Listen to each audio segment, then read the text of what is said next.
Hello everyone, स्वागत है आप सभी का मेरे अपराइज इंग्लिश यूट्यूब चैनल पे। दोस्तों, आज मैं फिर से हाजिर हूँ एक नए इंटरेस्टिंग स्टोरी के साथ। इस स्टोरी को हमेशा की तरह वर्ड बाय वर्ड ट्रांसलेट करेंगे, इसके ग्रामर स्ट्रक्चर को डिटेल में कवर करेंगे, साथ साथ इसमें कुछ नए वर्ड मीनिंग्स भी दिए हुए हैं, उसे भी जानेंगे। अगर आप इस चैनल पर पहली बार विजिट कर रहे हैं तो प्लीज़ चैनल को सब्सक्राइब करें, लाइक करें और अपने दोस्तों के साथ ज़रूर शेयर करें। तो चलिए बिना किसी देरी के इसे शुरू करते हैं। आज की कहानी का टाइटल क्या कहता है? बैगफुल ऑफ पेबल्स। बैगफुल का मतलब होता है भरा थैला। ऑफ पेबल्स, पेबल्स का मतलब होता है कंकड़ या पत्थर। बैगफुल ऑफ पेबल्स क्या मतलब हुआ? कंकड़ पत्थरों से भरा थैला। आज के कहानी का टाइटल है बैगफुल ऑफ पेबल्स। मैं इस कहानी को पढ़ना शुरू कर रहा हूँ। आप सबसे हम्बल रिक्वेस्ट है कि इसे ध्यान से सुने। तो चलिए इसे शुरू करते हैं। डूली चंद and Nanak Chand were close friends. क्या मतलब हुआ? दोस्तों, यह वाक्य सिंपल पास्ट का वाक्य है। सिंपल पास्ट में जब कभी भी वॉज या were as a helping verb के साथ नाउन या फिर एडजेक्टिव का प्रयोग होता है तो वह सिंपल पास्ट का वाक्य कहलाता है। क्लोज, क्लोज का मतलब होता है समीप या फिर घनिष्ठ। Duli Chand and Nanak Chand were close friends. Duli Chand और नानक चंद घनिष्ठ मित्र थे।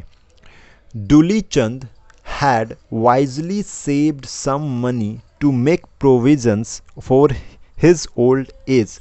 क्या मतलब हुआ? दोस्तों, इस वाक्य में had के साथ वर्ब का थर्ड फॉर्म का प्रयोग किया गया है।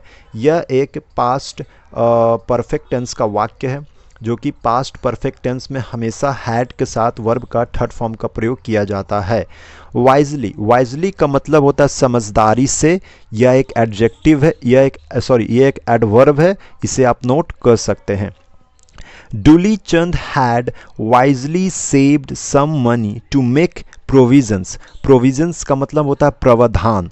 टू मेक प्रोविजंस, प्रावधान करना। For his old age. Duli Chand ने बुद्धिमानी से अपने बुढ़ापे के लिए प्रावधान करने के लिए कुछ पैसे बचाए थे। हाउएवर, हालांकि Nanak Chand had spent all his earning and had no money left for his old age. Had के साथ वर्ब का थर्ड फॉर्म का प्रयोग यहाँ पर किया गया है। यह भी एक पास्ट परफेक्ट टेंस का वाक्य है। Nanak Chand had spent all his earning. Nanak Chand ने अपनी सारी कमाई खर्च कर दी थी। And had no money left for his old age. दोस्तों, इस वाक्य में हैड का प्रयोग किया गया है। यह वाक्य पास्ट का पॉजेसिव सेंटेंस है। पॉजेसिव सेंटेंस का मतलब होता है कि वैसे सेंटेंस जिसमें आप शो करते हैं कि आपके पास कुछ है या फिर बीते हुए कल में आपके पास कुछ था, वैसे सेंटेंस पास्ट का पॉजेसिव कहलाता है। And had no money left for his old age. और उनके पास बुढ़ापे के लिए कोई पैसा नहीं बचा था। Duly Chand enjoyed respect from his family। enjoyed का मतलब होता है आनंद लेना, ठीक है। Duli Chand enjoyed respect from his family। Duli Chand को अपने परिवार से सम्मान प्राप्त होता था या मिलता था। His sons and their wives obeyed him। obeyed का मतलब होता है आज्ञा मानना। यह वर्ब का सेकंड फॉर्म का यहाँ पर प्रयोग किया गया है। पास्ट इंडेफिनिट टेंस का वाक्य है। His son and their wives obeyed him. उसके बेटों और उनकी पत्नियां ने उनकी आज्ञा मानते थे। हाउएवर, हालांकि that was not the case with Nanak Chand. हालांकि नानक चंद के साथ ऐसा नहीं था। He was facing difficulties in life. Difficulties का मतलब होता है कठिनाइयाँ। जब कभी भी सेंटेंस में वॉज या were as a helping verb के साथ वर्ब का फोर्थ फॉर्म का प्रयोग होता है तो वह पास्ट कंटिन्यूअस टेंस का वाक्य कहलाता है। ही was facing difficulties in life, उन्हें जीवन में कठिनाइयों का सामना करना पड़ रहा था। वन डे, एक दिन, the two friends met in a park and talked about their life. Meet verb का सेकंड फॉर्म मेट का प्रयोग किया गया है, पास्ट इंडेफिनिट टेंस का वाक्य है। The two friends met in a park, दोनों दोस्त एक पार्क में मिले। And talked about their life, और अपने जीवन के बारे में बात की। Poor Nanak Chand lamented saying, lamented का मतलब होता है रोना या फिर बिलाप करना या फिर शोक प्रकट करना। ये वर्ब का सेकंड फॉर्म का यहाँ पर प्रयोग किया गया है, लेमेंटेड। Poor Nanak Chand lamented saying, गरीब नानक चंद ने बिलाप करते हुए कहा।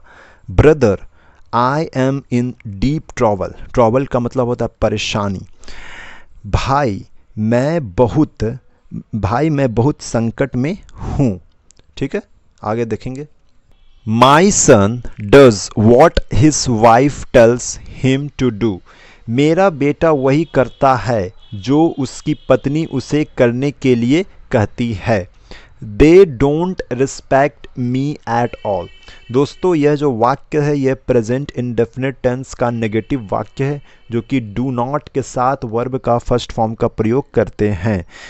दे don't respect me at all, वे लोग मेरा बिल्कुल भी सम्मान नहीं करते हैं।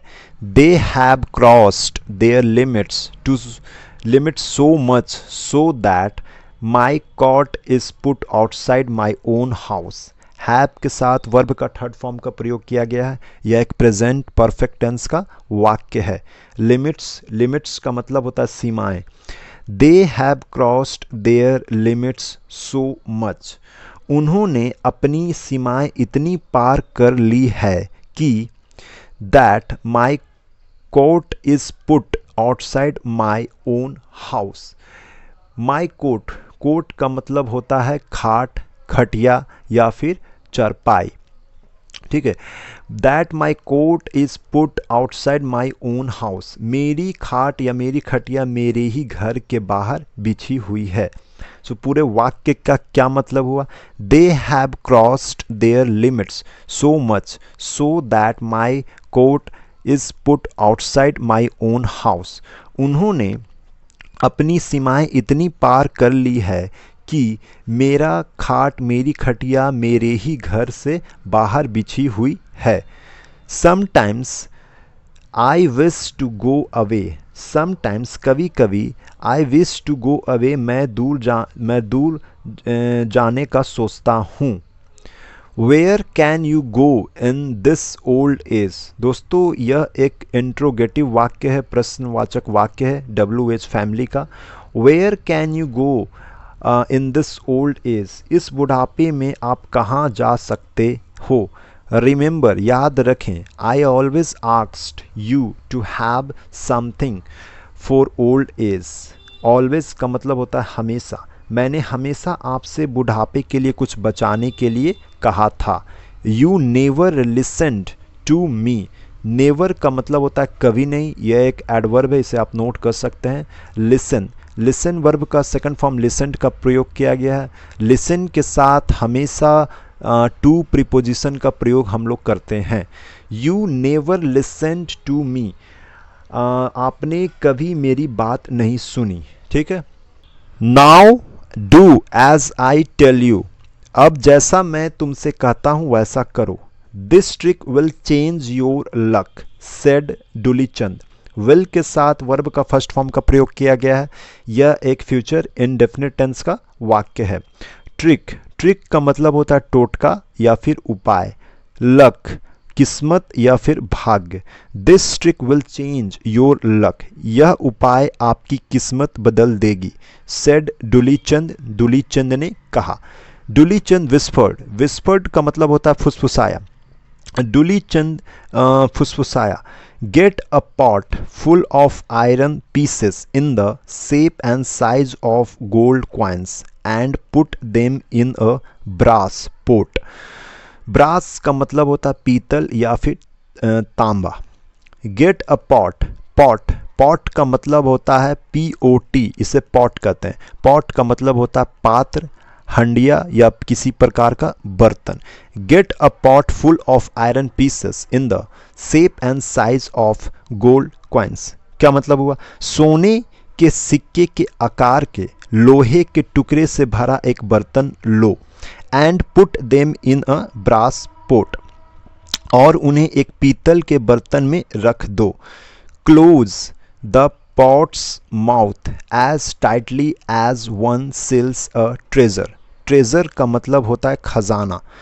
पोट्स माउथ, यहाँ पर पोर्ट में एपस्ट्रॉफिस एस का प्रयोग किया गया है। एपस्ट्रॉफिस एस का मतलब होता है का के की। टाइटली का मतलब कसकर। सील, सील का मतलब बांध देना। Close the pot's mouth as tightly as one seals a treasure. घड़े का मुंह इतनी कसकर बंद करो जैसे कोई खजाना बंद करता है। Keep this pot under your cot. Keep का मतलब होता है रखना। इस बर्तन को अपनी खाट के नीचे रख दो। ठीक है, keep this pot under your cot. Cot का मतलब खाट या खटिया। इसे अपने खाट के नीचे या खटिया के नीचे रख दो। Take the pot out and shake it well every night. Shake का मतलब होता है हिलाना।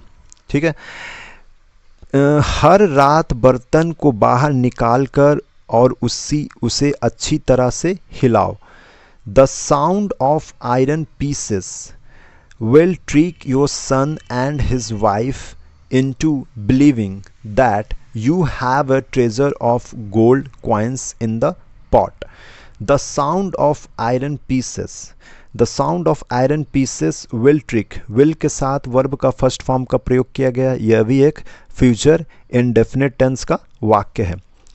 The sound of iron pieces, लोहे के टुकड़े की आवाज़ से आपके बेटे और उसकी पत्नी को विश्वास हो जाएगा कि that you have a treasure of gold coins in the pot, कि आपके बर्तन में सोने के सिक्के का खजाना है।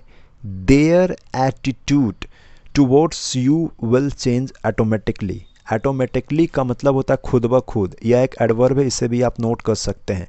एटीट्यूड का मतलब नज़रिया। देयर एटीट्यूड, आपके प्रति उनका नज़रिया अपने आप बदल जाएगा।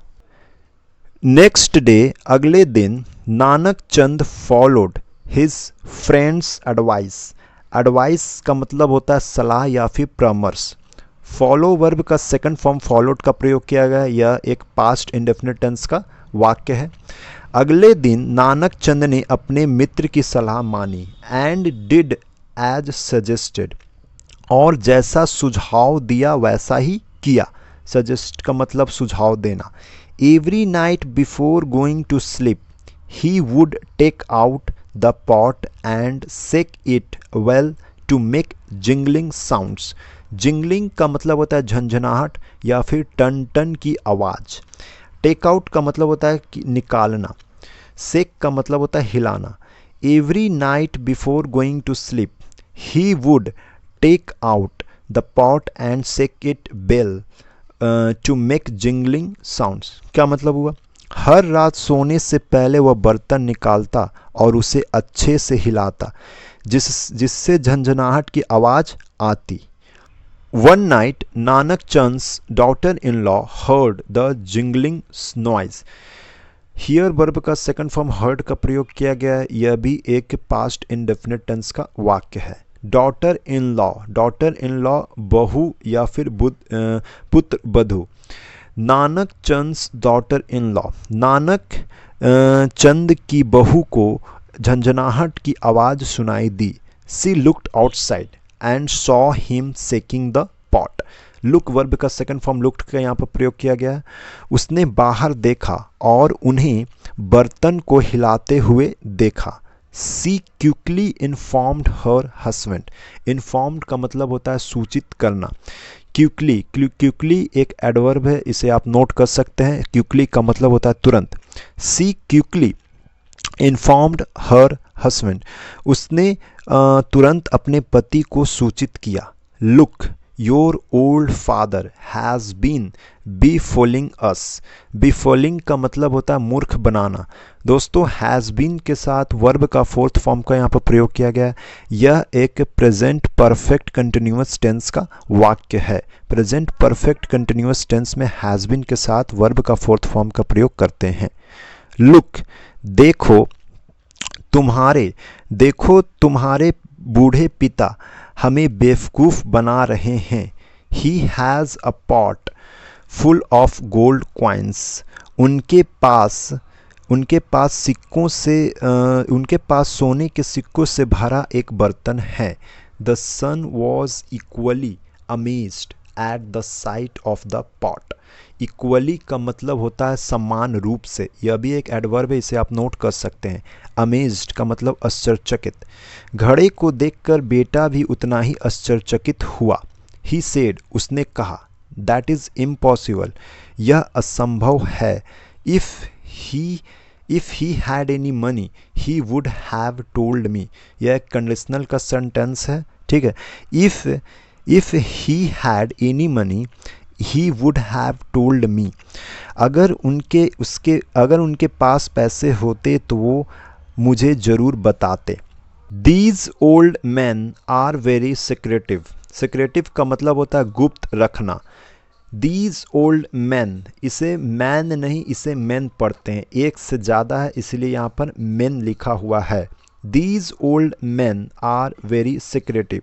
ये बूढ़े लोग बहुत गुप्त होते हैं। I do not doubt that your father has a treasure too.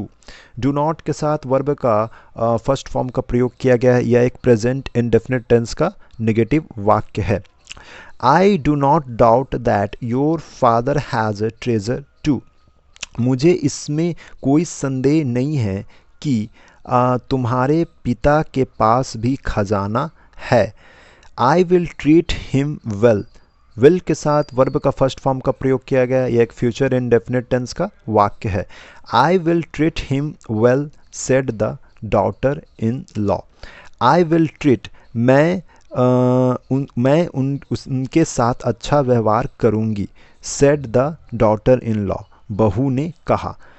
Nanak Chand's daughter in law now started treating him nicely. Nicely का मतलब होता है अच्छी तरह। यह एक एडवर्ब है, इसे भी आप नोट कर सकते हैं। Nanak Chand's daughter in law now started treating him nicely. Nanak Chand की बहू अब उनके साथ अच्छा व्यवहार करने लगी। And the son also became obedient. Obedient का मतलब होता है आज्ञाकारी, और उनका बेटा भी आज्ञाकारी हो गया। Years passed by like this. इसी तरह कई साल बीत गए। Nanak Chand was spending his days happily. Happily का मतलब होता है खुशी से। यह एक एडवर्ब है, इसे भी आप नोट कर सकते हैं। जब कभी भी सेंटेंस में वॉज या were as a helping verb के साथ वर्ब का फोर्थ फॉर्म का प्रयोग होता है तो वह पास्ट कंटिन्यूअस टेंस कहलाता है। यह एक पास्ट कंटिन्यूअस टेंस का वाक्य है। नानक चंद खुशी से अपना दिन बिता रहे थे। वन डे, एक दिन, he fell ill and died. एक दिन वह बीमार पड़ गए और मर गए। The son and his wife performed his last rites and returned home. Rites का मतलब होता है अनुष्ठान या फिर संस्कार। The son and his wife performed his last rites and returned home. बेटे और उसकी पत्नी ने उनका अंतिम संस्कार किया और घर लौट आए। They hurriedly took out the pot from under the bed and opened it. Hurriedly का मतलब होता है हड़बड़ी या फिर जल्दी में। यह भी एक एडवर्ब है, इसे आप नोट कर सकते हैं। टुक आउट का मतलब बाहर निकाला। Pot from under the bed and opened it. उन्होंने झट से या जल्दी से पलंग के नीचे से बर्तन निकाला और खोला। They were surprised to see iron pieces instead of gold. Surprised का मतलब होता है आश्चर्यचकित। सोने की जगह, ठीक है, सोने की जगह लोहे के टुकड़े देखकर वे आश्चर्यचकित हो गए। The son and his wife understood the trick played by their father and felt that they deserved it. Deserved का मतलब होता है लायक, यह वर्ब का सेकंड फॉर्म का यहाँ पर प्रयोग किया गया है। The son and his wife understood, understand verb का सेकंड फॉर्म अंडरस्टूड का प्रयोग किया गया। यह एक पास्ट इंडेफिनिट टेंस का वाक्य है। बेटे और उसकी पत्नी को अपने पिता की चाल समझ में आ गई और उन्हें एहसास हुआ कि वे इसी लायक हैं। सो दोस्तों, इस कहानी से हमें यह सीख मिलती है कि हमें बुढ़ापे के लिए कुछ न तो कुछ बचाकर रखना चाहिए। इस स्टोरी में नानक चंद ने बुढ़ापे के लिए कुछ भी बचाकर नहीं रखा और उसे अपने बेटे और बहू पर निर्भर रहना पड़ा। इसीलिए व्यक्ति को भविष्य के लिए प्रावधान करना चाहिए। यह स्टोरी यहीं पर समाप्त होती है। आई होप, मैं आशा करता हूँ कि यह स्टोरी, यह कहानी आप सबको बहुत ही अच्छी लगी होगी। अगर यह वीडियो आपको पसंद आई है तो प्लीज़ मेरे चैनल को सब्सक्राइब कीजिए, लाइक कीजिए और अपने दोस्तों के साथ ज़रूर शेयर कीजिए। आज के लिए इतना ही। तो मैं एक बार फिर से वापस आऊँगा एक नए स्टोरी, एक नई कहानी के साथ। तब तक के लिए धन्यवाद। Thank you very much.